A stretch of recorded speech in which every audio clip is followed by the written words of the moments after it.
Hello friends, this is English with Satish. இந்த வீடியோவில் ஒரு ப்ரொனன்சியேஷன் சம்பந்தமான ஒரு டிப்பை தெரிஞ்சுக்க போகிறோம், சரிங்களா? ஸோ வழக்கமாக பல பேருக்கு இருக்கிற குழப்பம் THE இதை எப்படி உச்சரிக்கணும்? தன்னு உச்சரிக்கணுமா, தீன்னு உச்சரிக்கணுமா, இதில் எது சரி அப்படிங்கிற குழப்பம் பல பேருக்கு இருக்குது. ஸோ சிலர் தீன்னு உச்சரிப்பாங்க, சிலர் தன்னு உச்சரிப்பாங்க. பட் இதில் எது சரி, எது எந்த இடத்துல வருங்கிற குழப்பம் நிறைய பேருக்கு இருக்கும். இதில் எது சரி அப்படின்னு கேட்டிங்கன்னா ரெண்டுமே சரிதான். தன்னு சொல்லலாம், தீன்னு சொல்லலாம். ஆனால் ஒரு சில இடங்களை பொறுத்து இதற்கான உச்சரிப்பு மாறும். அது என்னென்ன இடங்கள் இப்போ தெரிஞ்சுக்க போகிறோம். ரொம்ப சிம்பிளாக ஷார்ட்டாக சொல்லணும்னா, தி அப்படிங்கிற உச்சரிப்பு வால் சவுண்ட்ஸ்க்கு முன்னாடியும், த அப்படிங்கிற உச்சரிப்பு கான்சனன்ட் சவுண்ட்ஸ்க்கு முன்னாடியும் யூஸ் பண்ணணும். ஸோ இந்த வால் சவுண்ட்ஸ், கான்சனன்ட் சவுண்ட்ஸ் எப்படி தெரிஞ்சுக்கிறது அப்படின்னா என்ன அப்படின்னு கேட்கலாம், சரிங்களா? ஸோ ஆங்கில ஒலியை கான்சனன்ட் சவுண்ட்ஸ், வால் சவுண்ட்ஸ் அப்படின்னு ரெண்டு விதமாக பிரிச்சிருக்காங்க.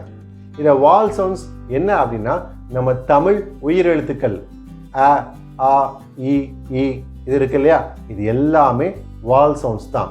இது எல்லாமே வால் சவுண்ட்ஸ் தான். அப்போது இந்த ஒலிகள் வர வார்த்தைகளுக்கு முன்னாடி என்ன யூஸ் பண்ணணும்? தி அப்படின்னு உச்சரிக்கணும்.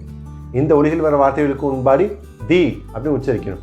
மற்ற எல்லா ஒலிகளுக்கு முன்பாயும் த அப்படின்னு உச்சரிக்கணும். இப்போ கிளியராக புரிஞ்சிருச்சா? ஸோ உயிர் எழுத்துக்களின் ஒலிகள், அதாவது அ, ஆ, இ, இந்த மாதிரி உயிர் எழுத்துக்களின் ஒலிகளுக்கு முன்பாக, அதாவது வால் சவுண்ட்ஸ்க்கு முன்னாடி தி அப்படின்னு உச்சரிக்கணும். கான்சனன்ட் சவுண்ட்ஸ்க்கு முன்னாடி த அப்படின்னு உச்சரிக்கணும். ஸோ ஒரு எக்ஸாம்பிள்ஸ் பார்ப்போம், ஒரு சில எக்ஸாம்பிள்ஸ் பார்ப்போம். ஆப்பிள், ஆ நம்ம உயிர் எழுத்துக்கள் இருக்கா? கண்டிப்பாக இருக்குது. ஆ இருக்குல்ல, முதல் எழுத்து ஆ தான். ஸோ இது இட்ஸ் வால் சவுண்ட், அதாவது உயிர் எழுத்துக்களின் ஒலி. அப்போ இதுக்கு முன்னாடி தி அப்படின்னு உச்சரிக்கணும். The apple is rotten, the apple is rotten சொல்லலாம் இல்லையா?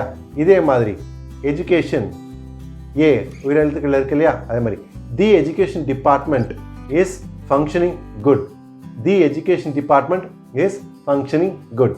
இது உயிர் எழுத்துக்களின் ஒலி தான், அதெல்லாம் இங்கேயும் தி அப்படின்னு உச்சரிக்கணும். இதே மாதிரி தான் இப்போ மேங்கோ, மா உயிர் எழுத்துக்களின் ஒலியா? இல்லை.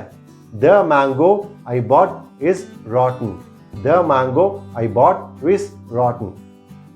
ஸோ இது உயிர் எழுத்துக்களின் ஒலி இல்லை, ஆனால் இந்த இடத்துல த அப்படின்னு உச்சரிக்கிறோம். the house is repaired, the house is repaired இந்த மாதிரி. ஸோ உயிர் எழுத்துக்களின் ஒலிகள், அதாவது அ, ஆ, இ, இந்த மாதிரி வார்த்தைகளுக்கு முன்னாடி, இந்த மாதிரி ஒலிகளுக்கு முன்னாடி தி அப்படின்னு உச்சரிக்கணும். மற்ற எல்லா சவுண்டு, மற்ற எல்லா வார்த்தைகளுக்கு முன்பாயும் த அப்படின்னு உச்சரிக்கணும். Hope you are clear with the pronunciation of the or the. Thank you. This is English with Satish.